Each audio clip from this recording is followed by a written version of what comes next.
Andy. I'm a recovered addict. Um, so it's my first time speaking actually in front of people. So let's see where let's see where to start. Start as a kid. Most of you or most of addicts, they've never felt like they fit in. That was me. As long went through childhood, high school. Everything was good actually. In high school, 20s. Started to drink in my 20s, I guess, quite a bit. Got married young, divorced by the time I'm 30. Moved to Brockville. That's where I got in my big trouble. Introduced to cocaine in Brockville. Got a good job. Introduced to cocaine. From that, I went to everything in between that and fentanyl. And fentanyl was the drug that really dropped me. Last 3 years of my addiction, I was into fentanyl, a couple overdoses. Life was definitely no fun. Organized crime, you name it, I was involved in it. I'm lucky to be here today. If it wasn't for the grace of God. So that's enough of the past. I just wanted to paint a little bit of a picture about the past. I don't want to go too much into war stories or glorify my past because it's definitely nothing to be glorified. So recovery. Uh, Whenever I came into recovery, I wasn't really ready to come into recovery. I was my hand was forced into recovery. I didn't hit all my rock bottoms. I still had a lot of rock bottoms to go to. I still had my house, car, money.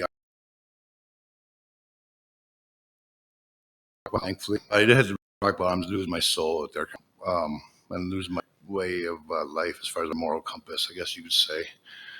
So I was forced into rehab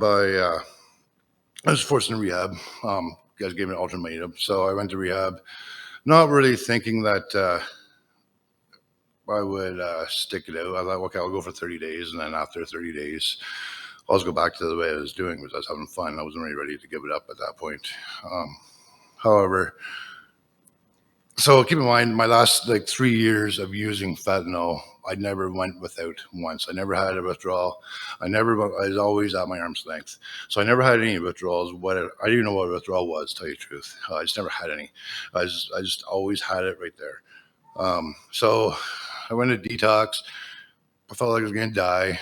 Day 4 was the brutal. Day 4 was the worst. Day 4, I actually, honestly, to God, I did not think I was going to live through that day. It was brutal.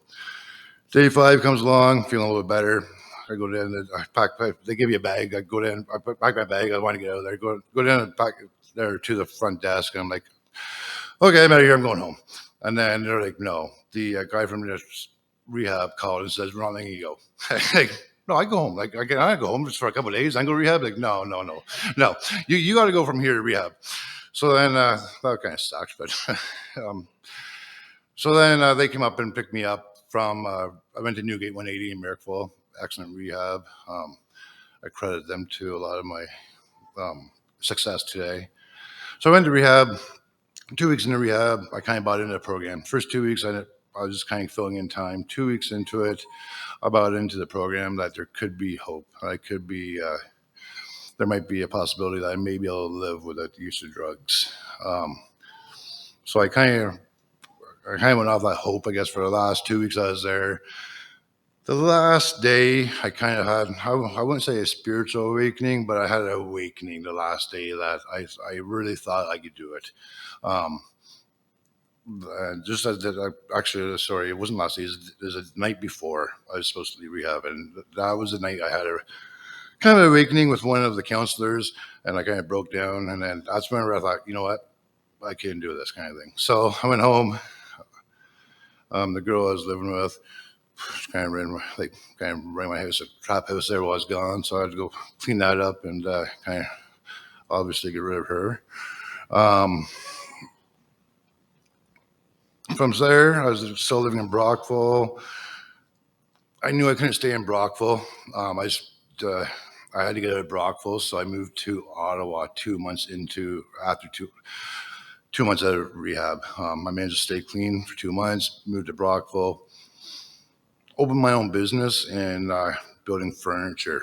And I'm still doing that today successfully. So where did that bring us? Yeah, 2 months. So yeah, I moved to Brockville. My parents, my mom and dad live here. Sisters live here. Lots of support.